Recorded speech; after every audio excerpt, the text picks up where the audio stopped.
Good morning sa inyong lahat, subscriber ko, mga viewers ko. Kamusta kayo? Bagong pakikipagsapalaran naman tayo ngayong araw na ito.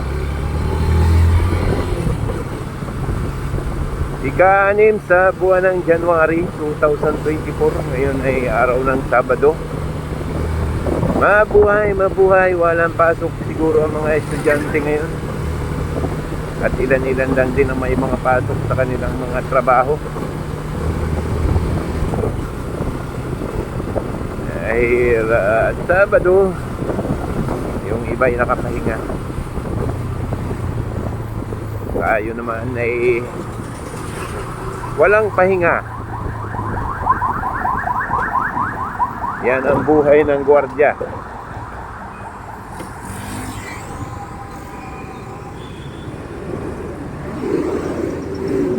Maghihintay tayo ng day off para makapagpahinga.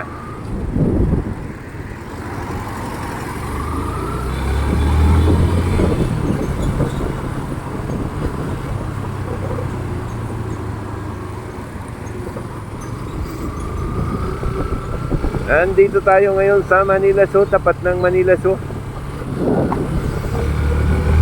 Wala pang tao dahil madilim pa. Mamaya pa sila magpupuntahan dyan. Mahal na ang entrance dyan dahil nasa pribadong pag-aari na ang Manila Zoo.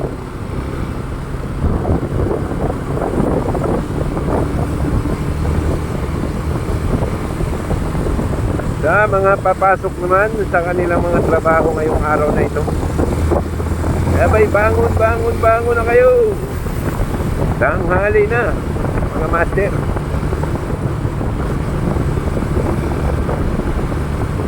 At sa katulad ko naman na maagang nakagising, sabay mabuhay kayo.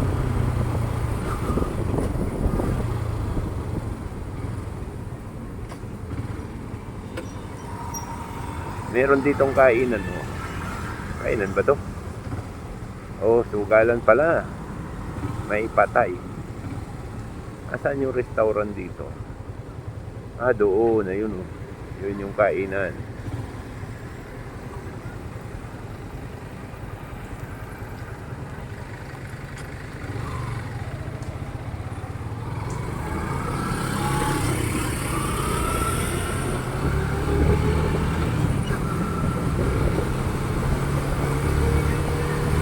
Ano ba ang mga schedule natin gagawin ngayon, mga master? Kung sakaling wala kayong pasok, tayo ba'y katulong ni Mrs. sa paglalaba? O kaya naman katulong ni kumpare sa pagtataas ng pasok? Maganda na ng pulutan at ng makabarik. Abay ang aking bilas. Nga pala, binabati ko yung aking pilas na nasa Japan ngayon. Papauwi siya ng Pilipinas. Shout out sa'yo, Pilas Ronald Agngaraingay. Ang trabaho niya sa Canada eh.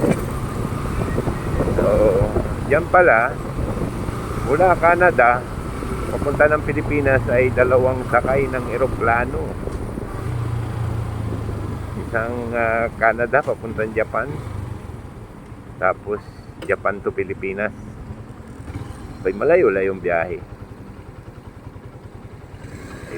Buti kung mga minuto lang yung binabiyahe mo sa himpapawid. Ay oras din, minsan 8 oras yata eh. Diba? Ang layo. Hindi naman ganun kabagal yung eroplano. Sige lang, magkamuti lang kayo.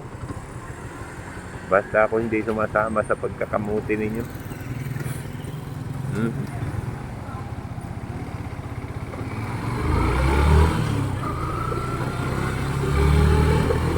Naka-stay pa siya sa Japan.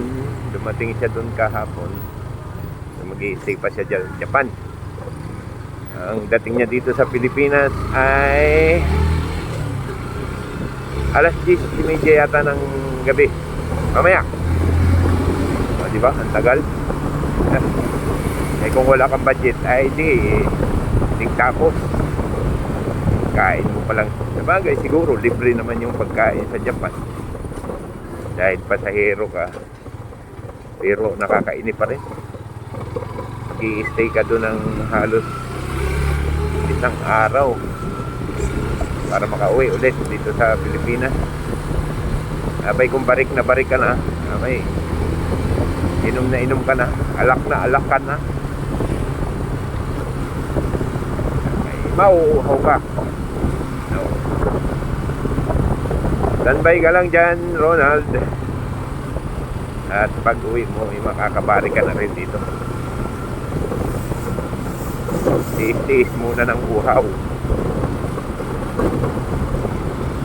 At nang marami kang panlaban kay Bayaw Bal pag uwi mo.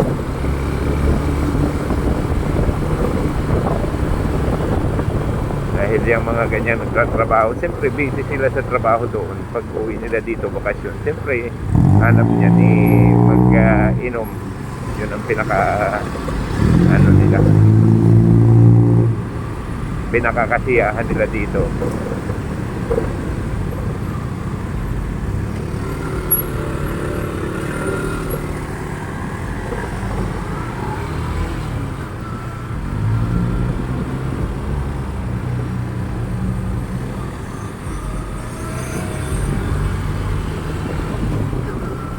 Shout out din sa aking biyanan na nasa Canada, sa aking hipag. Ano ba ngayon doon? Madaling araw, maghahapon doon ngayon. Hindi nga naman ako makabuti na itong nasa likuran mo. Wala naman, doon sa kapila pala dadaan. Baliktaran ang ating panahon, yung panahon nila. Ngayon ay tag-yelo. Ulan na yata ng yelo doon.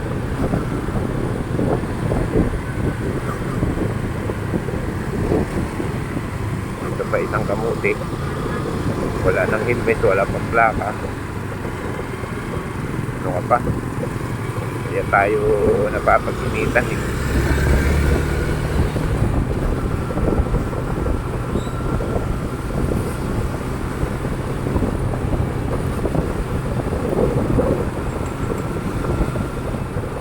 Shout out sa inyo dyan, sa kanilang anak. Mabuhay mga Pilipino dyan sa Canada. So kahit saan mang panig ng mundo, yung mga OFW natin,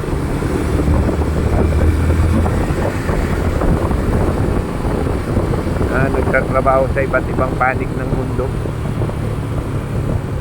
Bay marami at milyon ang ating nagtatrabahong kababayan sa iba't ibang panig ng bansa nila, iba't ibang panig ng mundo.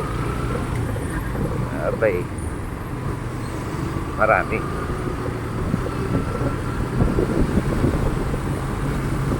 Angan nga lang, wala tayong hilig dyan sa pag-abroad. Okay na ako dito sa Pilipinas. Siguro kung mag-abroad man ako, baka pupunta lang ako dun sa mga anak ko.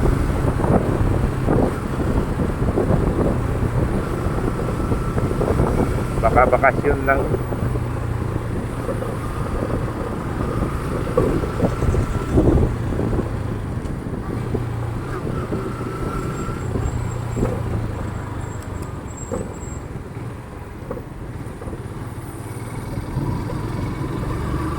Andito tayo sa Ayala Avenue Extension. Punta tayo na ng Kalayaan. Hindi natin ano ang traffic. Walang sasakyan pag ganitong umaga pa. Yan oh. Ganyo ba yan? Ang haba ng kalsadang walang laman.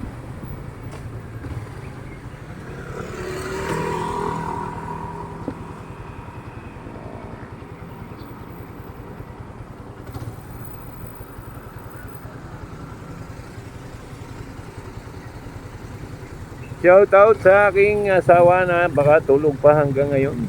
Saan sa Batangas. Sa aking mga bayaw, bilas dyan. Mga taga Nyugan, Lemery, Batangas, mabuhay kayo.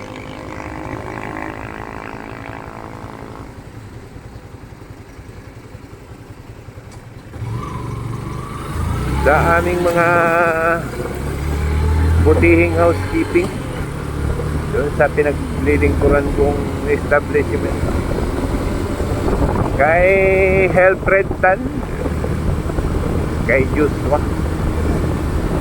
ganon din kay Paulo at sa iba pang housekeeping dyan. Mabuhay kayo, magandang umaga.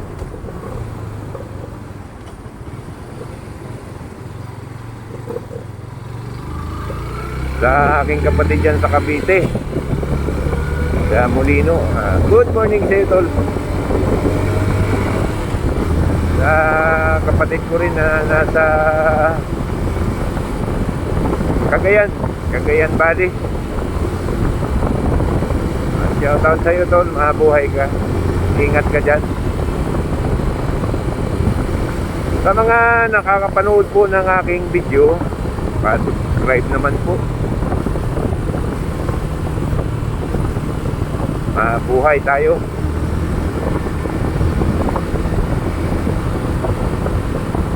Hindi tayo makatulin pag ganitong traffic light. Marami kasing bisikleta minsan na patawid-tawid dyan. Hindi lang bisikleta, minsan motor pa, minsan kotse. Naiinip sila sa stoplight. Kahit red pa, banat na ng banat. Kaya huwag kayong magmamatulid pagdating ng traffic light dahil maraming tumatawid dyan. Mga bisikleta na hindi marunong maghintay ng green light, at saka yung mga vehicle na mainipin ang driver. Huwag kayong basta tatawid ng matulin. Madisgrasya kayo. Muli mga master, magandang umaga sa inyong lahat. Pansamantala ay ako'y magpapaalam muna.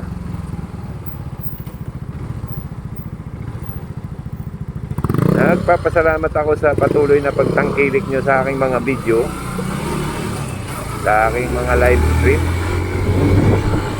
Mabuhay kayo. Magandang umaga ulit. Thank you.